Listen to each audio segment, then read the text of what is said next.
முருகன் என்ற பெயரில் வந்த அழகே என்றும் புதியது. முருகன் என்ற பெயரில் வந்த அழகே என்றும் புதியது.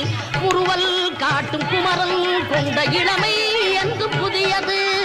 முறுவல் காட்டும் குமரன் கொண்ட இளமை